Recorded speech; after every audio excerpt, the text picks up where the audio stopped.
الحمد لله رب العالمين والصلاة والسلام على سيد المرسلين وعلى آله وصحبه أجمعين أما بعد ബഹുമാനമുള്ള മുഅ്മിനീങ്ങളെ, അല്ലാഹു നമുക്കെല്ലാവർക്കും ഖൈറുകൾ വർദ്ധിപ്പിച്ചു നൽകട്ടെ. നമ്മുടെ തടികൾക്കും വീടുകൾക്കും വാഹനങ്ങൾക്കും നമ്മോട് ബന്ധപ്പെട്ടവർക്കും ബന്ധപ്പെട്ടതിനുമെല്ലാം അവൻ പ്രത്യേകമായി കാവൽ നൽകി അനുഗ്രഹിക്കട്ടെ.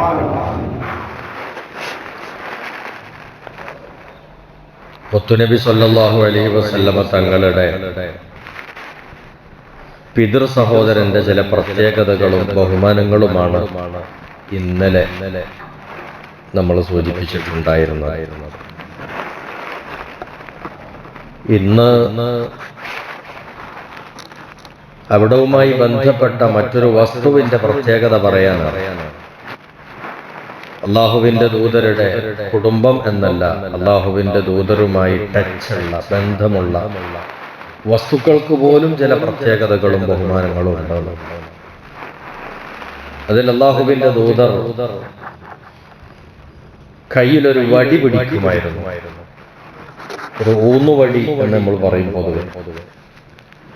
അത് പൊതുവെ കുറച്ച് പ്രായമൊക്കെ ആയി നടക്കാൻ ബുദ്ധിമുട്ട് വല്ലതും അല്ലെങ്കിൽ വല്ല വൈകല്യങ്ങളും ഉണ്ടാകുമ്പോഴാണ് ഒരു വടി കരുതാറുണ്ട്. അതാണ് ഊന്നുവടി എന്ന് പറയുന്നത്. നബി സല്ലല്ലാഹു അലൈഹി വസല്ലമ തങ്ങളെ സംബന്ധിച്ചിടത്തോളം 63 വയസ്സ് പ്രായമായി വഫാത്താകുമ്പോൾ അതുവരെ ഈ പറഞ്ഞ പോലെ എന്തെങ്കിലും ആരോഗ്യ പ്രശ്നങ്ങൾ, നടക്കാൻ കഴിയാണ്ടിരിക്കുക, എണീക്കാൻ കഴിയാണ്ടിരിക്കുക, അങ്ങനത്തെ പ്രശ്നങ്ങളൊന്നും എങ്കിലും കുറച്ചങ്ങ് എത്തിയപ്പോൾ ഒരു വടി കയ്യിൽ പിടിക്കുമായിരുന്നു. ആ വടി കൊണ്ട് ഒരു ഗുണം മാത്രമല്ല, ഒരുപാട് ഗുണങ്ങളുണ്ട്. പലയിടത്തിലും യാത്ര പോകുമ്പോൾ നിസ്കരിക്കാൻ വേണ്ടി ഉദ്ദേശിക്കുമ്പോൾ നിസ്കരിക്കുന്നവന്റെ മുന്നിൽ 3 മുഴത്തിന്റെ ഉള്ളിലായി ഒരു മറവുണ്ടാകും. അതൊരു ചുമരോ അല്ലെങ്കിൽ തൂണോ അല്ലെങ്കിൽ ഒരു ചെറിയൊരു പടിയോ, ഒരു മുഴത്തിന്റെ 3/2 ഭാഗം ഉയർന്നു നിൽക്കുന്ന എന്തെങ്കിലും ഒരു സ്റ്റെപ്പ് പോലത്തെ എന്തെങ്കിലും ഒന്ന് മുന്നിൽ വേണം. അതൊന്നും ഇല്ലെങ്കിൽ അതിന് പകരം ചെയ്യുന്ന ഒരു രീതിയാണ് മരുഭൂമിയിലും തീരങ്ങളിലും ഒക്കെ പോയാൽ അവിടെ മറവുണ്ടാക്കാൻ തൂണും ചുമരൊക്കെ ഒഴിഞ്ഞോട്ടാണ്. അപ്പൊ ഈ കയ്യിൽ കരുതിയ വടി ആ മണ്ണിൽ നാട്ടി വെക്കും. എന്നിട്ട് അതിന്റെ പുറത്ത് അത് നമുക്ക് നിസ്കാരത്തിൽ ഒരു ഏകാഗ്രതയും ശ്രദ്ധയും കിട്ടാനും നമ്മുടെ കണ്ണ് പലയിടത്തിലേക്കും പായുന്നതിന് പകരം നമുക്ക് നിസ്കരിക്കാൻ ആവശ്യമായ സ്ഥലത്തിന്റെ ഉള്ളിലേക്ക് മാത്രം നമ്മുടെ കണ്ണിന്റെ നോട്ടം നിയന്ത്രിക്കപ്പെടാനും അത് കാരണമാകും. അതാണ് അതിന്റെ ഗുണങ്ങളിൽ ഒന്ന്. അപ്പൊ അങ്ങനെ വടി ഈ കുത്തി നാട്ടാനും പിന്നെ നമ്മളുടെ എന്തെങ്കിലുമൊക്കെ നമ്മളെ ഉപദ്രവിക്കാൻ വരുന്ന സാധനത്തെ തൊളിച്ചു മാറ്റാനും അങ്ങനത്തെ പല ഉപകാരങ്ങളും ആ വടി കൊണ്ടുണ്ട്. എന്നാൽ അല്ലാഹുവിന്റെ റസൂൽ സല്ലല്ലാഹു അലൈഹി വസല്ലമ തങ്ങൾ ഒരു വടി പിടിക്കുമായിരുന്നു ഈ പറഞ്ഞ ആവശ്യങ്ങൾക്കൊക്കെ. അവിടുത്തെ വഫാത്തിന്റെ ശേഷം ആ വടി ഒരു ബർക്കത്തിന്റെ, ഒരു പാരമ്പര്യത്തിന്റെ, ഒരു കൈമാറ്റത്തിന്റെ ഒരു അടയാളമായി ഖലീഫ അബൂബക്കർ സിദ്ദീഖ് റളിയല്ലാഹു അൻഹു അത് ഉപയോഗിച്ച് നടക്കുമ്പോഴും ഉണ്ടാവും. ഖുതുബ ഓതുമ്പോൾ മിമ്പറിൽ കണ്ടില്ല ഖത്തീബുമാര് ഒരു സാധനം പിടിക്കുന്നത്, വടിയുണ്ട്, വാള് പിടിക്കുന്നതുണ്ട്. ആ സ്ഥാനത്തും അവരിതായിരുന്നു പിടിച്ചുകൊണ്ടിരുന്നത്. അങ്ങനെ ഖലീഫ രണ്ടാമന് വന്നു ഉമർ ഇബ്നുൽ ഖത്താബ് റളിയല്ലാഹു അൻഹു ആ വടി ഉപയോഗിച്ചു. അത് കഴിഞ്ഞ് ഉസ്മാൻ ഇബ്നു അഫ്ഫാൻ റളിയല്ലാഹു അൻഹുവിന്റെ കാലം വന്നു. അവിടുത്തെ ഖിലാഫത്തിൽ ഉസ്മാൻ ഇബ്നു അഫ്ഫാൻ തങ്ങളും അതേ വടി ഉപയോഗിച്ചുമായിരുന്നു. ആ സമയത്ത് മുസ്ലിങ്ങൾക്കിടയിൽ ചില ആഭ്യന്തര വിഷയങ്ങൾ ഉത്ഭവിച്ചു. ചില തർക്കങ്ങളും പ്രശ്നങ്ങളൊക്കെ ഉണ്ടായി. ആ പ്രശ്നം ഉണ്ടായ സമയത്ത് ഒരാള് ഒരു വേണ്ടാത്തരം ചെയ്തൊരു കുരുത്തക്കേട്. ഏതൊരാളും പലരും പലരെ പറ്റിയും പലതും പറയുന്നത് വിഷയങ്ങൾ പഠിക്കാതെയും അറിയാതെയും പറഞ്ഞിട്ട് നമ്മളെ നാവും നമ്മുടെ ആഹാരവും വടക്കാകുക എന്നല്ലാതെ നമ്മൾ ഈ പരാമർശിച്ച വിഷയം അത് നമ്മൾ കരുതിയതുപോലെ ആയിരിക്കില്ല. അതിന്റെ യാഥാർത്ഥ്യം മറ്റൊന്നായിരിക്കും. ഒരുപക്ഷെ അദ്ദേഹം വളരെ നിഷ്കളങ്കമായി നിഷ്കപടമായി പറഞ്ഞതോ ചെയ്തതോ ആയിരിക്കും. നമ്മളതിനെ തെറ്റിദ്ധരിക്കാം, നമ്മളതിനെ വക്രീകരിക്കാം, നമ്മളതിനെ വളച്ചൊടിക്കാം. എന്നിട്ട് നമ്മൾ പല കുറ്റങ്ങളും പറയണം. എല്ലാ രംഗത്തുണ്ട്, രാഷ്ട്രീയ രംഗത്തുണ്ട്, സാംസ്കാരിക രംഗത്തുണ്ട്, സാമൂഹിക രംഗത്തുണ്ട്, എല്ലായിടത്തിലുണ്ട്. മഹലിലുണ്ട്, കമ്മിറ്റിക്കാരെ കുറിച്ചുണ്ട്, ഖത്തീബിനെ കുറിച്ചുണ്ട്, മുക്രിച്ചാനെ കുറിച്ചുണ്ട്. ഇങ്ങനെ എല്ലാരെ പറ്റിയും ഇങ്ങനെ പലതും പറയാന്നുള്ളൊരു പലയിടത്തിലുള്ളത് തന്നെയാണ്. അപ്പൊ അതൊന്നും ചിലപ്പോ വസ്തുത നമ്മൾ കരുതിയത് പോലെയോ പറയും പോലെയോ ആയിരിക്കില്ല. പക്ഷെ ഉള്ള വസ്തുത എല്ലാവരും ഇങ്ങനെ തുറന്നടിച്ച് പറയൂല, പറയാൻ പറ്റുന്നതും ആയിരിക്കുള്ളൂ. ചില സത്യങ്ങൾ തന്നെ പുറത്ത് പറയാൻ പറ്റാത്തതൊക്കെ അല്ലേ. അപ്പൊ വാസ്തവത്തിൽ ഉസ്മാൻ ഇബ്നു അഫ്ഫാൻ റളിയല്ലാഹു അൻഹു ഖലീഫയാണ്, ഭരണാധികാരിയാണ്, ഇമാമാണ്, സുൽത്താനാണ്. എന്നിട്ടും ആ ഒരു പദവിയെയും പ്രത്യേകതയെയും മുത്തനബി സല്ലല്ലാഹു അലൈഹി വസല്ലമ തങ്ങളുടെ ഖലീഫയാണ് എന്നുള്ളൊരു പരിഗണന പോലും വെക്കാതെ ചില ആളുകൾ വളരെ മോശം പെരുമാറ്റം, ഒരു തറ സ്വഭാവം.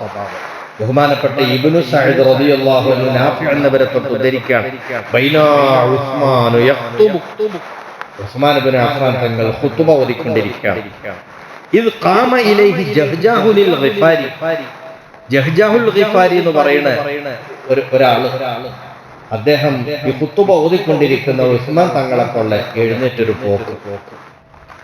ഫഅഖദൽ അസാ, ഖുതുബ ഓതിക്കൊണ്ടിരിക്കുമ്പോൾ ഉസ്മാൻ തങ്ങളുടെ കയ്യിലുണ്ടായിരുന്ന ആ വടി ഈ ജഹ്ജാഹ് എന്ന് പറയുന്ന മനുഷ്യൻ ഇങ്ങോട്ട് വാങ്ങി, പിടിച്ചു വാങ്ങി, വടി ഇങ്ങോട്ട് വാങ്ങി. മീ യദിഹി, ഉസ്മാൻ തങ്ങളുടെ കയ്യിൽ നിന്ന് ആ വടി വാങ്ങി. ഫകസ്സറഹ അലാ റുക്ബത്തിഹി, തന്റെ മുട്ടുകാലിൽ വെച്ചിട്ട് അത് വടിയെ ഓടിച്ചു. അവിടെ വെച്ച് ഓടിക്കാൻ കുറച്ചൊരു ഊക്ക് കിട്ടുമല്ലോ, അവിടെ വെച്ചിട്ട് പൊടിച്ചു. അങ്ങനെ ദേഷ്യം തീർത്തതാണ്, എന്തോ ദേഷ്യം തീർത്തതാണ് അങ്ങനെ കാണിച്ചു. പക്ഷെ സംഭവം എന്തുണ്ടായി?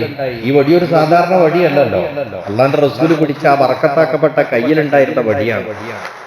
അതൊരു പാരമ്പര്യം എന്നുള്ള നിലക്ക് പിന്നീട് കൈമാറിപ്പോന്ന വടിയാണ്. അതൊരു തിരുവടിയാണ്, വെറും വടിയല്ല, തിരുവടിയാണ്. ആ തിരുവടിയുടെ പ്രത്യേകതയും ബഹുമാനം ഒന്നും ഒരു പരിഗണനയും കൊടുത്തില്ല. ഇത് പിടിച്ചു നിൽക്കുന്ന ആട് റസൂലുള്ളാഹിന്റെ ഖലീഫയാണ്, അവിടുത്തെ പുതിയാപ്പിളയാണെന്നുള്ള ചിന്തയൊന്നും വന്നില്ല. ഉള്ള ദേഷ്യം തീർത്തു, പോയിട്ട് ആ വടി വാങ്ങിയിട്ട് മുട്ടുകാലിൽ വെച്ചിട്ട് ഓടിച്ചു. പക്ഷേ ആ ജഹ്ജാഹ് എന്ന് പറയുന്ന ആൾക്ക് അതേ കാലുമുട്ടിൽ ഒരു വ്രണ അങ്ങോട്ട് ഒരു പെട്ടെന്നൊരു മുറി ഉണ്ടായി. ആ വടി വെച്ച് ഓടിച്ച സ്ഥലത്ത് അസുഖം ബാധിച്ചു. ആ അസുഖം മൂർച്ഛിച്ചു, ശക്തമായി പഴുത്ത് പുഴു വരിച്ചിട്ടാണ് ആ മനുഷ്യനുടേത് മരിച്ചുപോയിരുന്നത്. പക്ഷെ ഒരു വർഷത്തിന്റെ ഉള്ളിൽ അദ്ദേഹം മരണപ്പെടുകയും ചെയ്യും. ഇതാണ് ചരിത്രം പറയുന്നത്. അപ്പൊ നബി സല്ലല്ലാഹു അലൈഹി വസല്ലമ തങ്ങളുടെ എളാപ്പ എന്നുള്ള നിലയ്ക്ക് അബ്ബാസ് എന്നവരെ പ്രത്യേക ഇടനിർത്തിയിട്ട് പ്രാർത്ഥന നടത്തിക്കോളി എന്ന് ഉമർ ഖത്താബ് തങ്ങൾ പറഞ്ഞില്ലേ? അതുപോലെ ചില ബർക്കത്തുകൾ നബിതങ്ങളുടെ കൈ തൊട്ടതിനും നബിതങ്ങളുടെ സ്പർശനം ഏറ്റതിനൊക്കെ ഉണ്ട്. ആ വടിയാണ്. അതും ആരെ കയ്യുന്നാ വാങ്ങുന്നത്? ഉസ്മാൻ ഇബ്നു അഫ്ഫാൻ തങ്ങളുടെ കയ്യുന്നാ വാങ്ങുന്നത്. എന്നിട്ടൊരു വേണ്ടാത്തരം ചെയ്തു. ആ വേണ്ടാത്തരം ചെയ്തപ്പോ തിരുത്തക്കേട് അവിടെ എന്താവുകയും ചെയ്തു, നന്നായിട്ട് പ്രകടമാവുകയും ചെയ്തു. ഒരു കൊല്ലത്തിനിടയിൽ അദ്ദേഹം മരണപ്പെട്ടു പോയി, പുഴു മരിച്ചു പോയി. കണ്ടവർ പറയാം, ചരിത്രം ഇങ്ങനെ പറയുന്നു. അപ്പൊ ഇത്തരം ചില കുരുത്തക്കേടുകൾ വാങ്ങുന്ന പ്രവൃത്തിയും നമ്മുടെ ചില വികാര തള്ളിച്ചയിൽ ചിലപ്പോൾ നമുക്കുണ്ടാവും ഒരു ആവേശം തരില്ല. ആ ആവേശത്തിന്റെ പേരിൽ ഇതുപോലെ വല്ലതും ചെയ്തു പോകുന്നത് വളരെ നല്ല ഗൗരവത്തിൽ നമ്മൾ സൂക്ഷിക്കണം. ഇനി ഈ ജഹ്ജാഹ് ആരാന്ന് പറയാം, മദീനക്കാരൻ. നബി സല്ലല്ലാഹു അലൈഹി വസല്ലമ തങ്ങളുടെ അടുത്ത് വന്നിട്ട് പിന്നെ ദീന് വിശ്വസിച്ച ഒരു മനുഷ്യനാണ്. കുറെ കാലം ഇങ്ങനെ കുറെ പ്രശ്നങ്ങളൊക്കെ പ്രബോധന കാലത്ത് ഉണ്ടായിരുന്നല്ലോ, ചില ശത്രുതകളും പ്രയാസങ്ങളും. അങ്ങനെ ഒരു കൂട്ടം ആളുകൾ നബിതങ്ങളുടെ അടുത്തേക്ക് വന്നു. അങ്ങനെ കുറെ കാര്യങ്ങളൊക്കെ ചോദിച്ചറിഞ്ഞ് പഠിക്കാനുള്ളതൊക്കെ പഠിച്ച് ഞങ്ങൾ മുസ്ലിം ആകുകയാണെന്ന് പറഞ്ഞ് അങ്ങനെ മുസ്ലിമായി. അങ്ങനെ വിരുന്നുകാരെ കൊണ്ടുവരുന്നു. ഓരോ വിരുന്നുകാരെ ഓരോ സർക്കാർക്ക് ഏൽപ്പിച്ചു കൊടുത്തിരുന്നു ഈ വന്ന ആളുകളെ. അപ്പോൾ ഓരോരുത്തർ കൊണ്ടുപോയിട്ട് ഭക്ഷണം കൊടുക്കുന്നു. അങ്ങനെ ഈ ജഹ്ജാഹ് എന്ന് പറഞ്ഞ ആൾ ഇസ്ലാം മതം പ്രഖ്യാപിക്കുന്നതിന് മുമ്പ് ഭക്ഷണത്തിന്റെ സമയമായി കൊടുക്കണമല്ലോ. അപ്പോൾ ഓരോരുത്തരെ കൊണ്ടുപോയ കൂട്ടത്തിൽ ജഹ്ജാഹിനെ കൊണ്ടുപോകാൻ ആരുമില്ല. അങ്ങനെ അവസാനം ജഹ്ജാഹ് പിന്നെ കൊണ്ടുപോകാൻ ആരേ ഉള്ളൂ? നബി സല്ലല്ലാഹു അലൈഹി വസല്ലം തങ്ങൾ മാത്രം. അപ്പം നബിതങ്ങൾ ജഹ്ജാഹിനെയും കൂട്ടിയിട്ട് പോയി. ജഹ്ജാഹ് എന്ന് പറഞ്ഞ ആൾ നല്ല ഒരു ആജാനുബാഹുവാണ്, തടിയുള്ള മനുഷ്യനാണ്. അത്യാവശ്യം ചെറുതിനെ ഒന്നും തിന്നാൽ വള്ളം അറിയൂല, അങ്ങനത്തെ ആള്. അങ്ങനെ പോയി നബി തങ്ങൾ ഭാര്യയോട് പറഞ്ഞു ആടിനെ കറന്നിട്ട് പാല് കൊടുക്കുക. അങ്ങനെ ഒരു തവണ കറന്നു, ഒരു പാത്രം പാല് കിട്ടി, അതുകൊണ്ടേക്ക് കൊടുത്തു. അങ്ങോടെ മോന്തി. പിന്നെ രണ്ടാമത് പിന്നെയും കറന്നിട്ട് കൊണ്ടുവരാൻ പറഞ്ഞു. അങ്ങനെ രണ്ടാമത് വേറൊരു ആടിന്റെ പാല് കറന്നു, ഒരു പാത്രം കൊണ്ടുവന്നു, അതും അപ്പാടെ വിട്ട് മോന്തി. അങ്ങനെ 7 ആടിന്റെ പാല് ഒന്നിച്ച് ഈ മനുഷ്യൻ വിരുന്നുകാരൻ കുടിച്ചു. പുറക്കാരും പറഞ്ഞു, പടച്ചോനെ ഇത് കൊടുത്തിട്ട് മതിയാക്കുന്നില്ലല്ലോ, എന്ത് വിരുന്നുകാരൻ തന്നെ അല്ലേ എന്ന് ചോദിച്ചു. ഒന്നും ഉണ്ടല്ല, കൊടുക്കണം, വിരുന്നുകാരല്ലേ, അത് പണ്ട് അറിയാൻ കൊടുക്കുക എന്ന് പറഞ്ഞു. 7 പാത്രം പാല് ഒന്നിച്ച് കുടിച്ച് മനുഷ്യനാണ്. അങ്ങനെ ശരിയ പിന്നെ പിന്നീട് വന്നു വിലക്ക് കൂടി ഇസ്ലാം മതം സ്വീകരിച്ചു, ഷഹാത്തൊക്കെ ചൊല്ലി ഉഷാറായി. അത് കഴിഞ്ഞിട്ട് പിന്നീട് ഒരിക്കൽ ഇതേ ജഹ്ജാഹിനെ ആര് വിരുന്ന് കൊണ്ടുപോയി? റസൂലുള്ളാഹി കൊണ്ടുപോയി. കാരണം ഓരോരുത്തർ പലരും കൊണ്ടുപോകും. നിങ്ങളെ വിളിക്കുകയാണെങ്കിൽ ചെറിയ കുട്ടി ആയിക്കോട്ടെ, നമ്മളെ വരേക്കും ചിലർക്ക് പറയില്ലേ, അതുപോലെ ചെറിയവരൊക്കെ കൊണ്ടുപോയി. ഈ വലിയ മനുഷ്യനാരും കൊണ്ടുപോകാല്ല. പിന്നെ റസൂലുള്ളാഹി എന്താക്കി? സ്വല്ലല്ലാഹു അലൈഹി വസല്ലം ഈ മനുഷ്യനെ കൊണ്ടുപോയി. അങ്ങനെ വീണ്ടും ഇതേപോലെ പാല് കറന്നു. ഒരു ആടിന്റെ പാല്, ഒരു പാത്രം പാല്, അത് എന്നെ ഫുള്ളായിട്ട് കുടിച്ചിട്ടില്ല, ഏകദേശം കുറച്ചങ്ങട്ടെത്തിയ പറഞ്ഞിട്ട് മതി. അപ്പോഴാണ് റസൂലുള്ളാഹി സ്വല്ലല്ലാഹു അലൈഹി വസല്ലം തങ്ങൾ പറഞ്ഞത്, മുഅ്മിനീങ്ങള് കുറച്ചേ ഭക്ഷണം കഴിക്കുള്ളൂ. ഈമാൻ ഉള്ളതിന്റെയും ഇല്ലാത്തതിന്റെയും മാറ്റം കൂടിയാണ്. ഈമാൻ ഇല്ലെങ്കിൽ പെരുന്തീറ്റ തിന്നുന്ന ആളുകൾ ഈമാൻ ഉണ്ടാവുമ്പോൾ കുറച്ചേ തിന്നുള്ളൂ. മുഅ്മിനീങ്ങളുടെ ലക്ഷണമാണ് അമിതാഹാരം കഴിക്കാതിരിക്കുക, അല്പം കൊണ്ട് അവസാനിപ്പിക്കുക എന്നുള്ളത് മുഅ്മിനീങ്ങളുടെ ലക്ഷണമാണ്. ഇപ്പൊ കണ്ടോന്ന് ചോദിച്ചു. അപ്പൊ ഈ ഒരു മാറ്റം ഉണ്ടായിട്ടുള്ള ആളുകൂടിയാണ് ആര്? ഈ ജഹ്ജാഹുദും.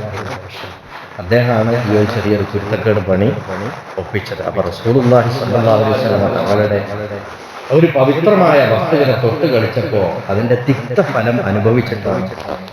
ഇത് നമുക്ക് മുമ്പിൽ പാഠങ്ങളാണ് എന്ന് നമ്മൾ പഠിക്കണം. സ്വഹാബത്തിൻ്റെയും സല്ലല്ലാഹു അലൈഹി വസല്ലം ചരിത്രം വായിക്കുമ്പോൾ അങ്ങനത്തെ കുറേ കഥകളൊക്കെ നമുക്ക് കാണാനും കഴിയും. അല്ലാഹു സുബ്ഹാനഹു വ തആല നമ്മളുടെ സ്വഭാവം നന്നാക്കി തരട്ടെ. ഈമാൻ അല്ലാഹു വർദ്ധിപ്പിച്ച് നൽകട്ടെ. എല്ലാ അദബും മര്യാദയും പാലിക്കുന്ന നല്ല സ്വഭാവക്കാരും നല്ല ശീലക്കാരുമാണ് അല്ലാഹു നമ്മളെ മാറ്റട്ടെ. വആഖിറു ദഅ്വാനാ അനിൽ ഹംദുലില്ലാഹി റബ്ബിൽ ആലമീൻ.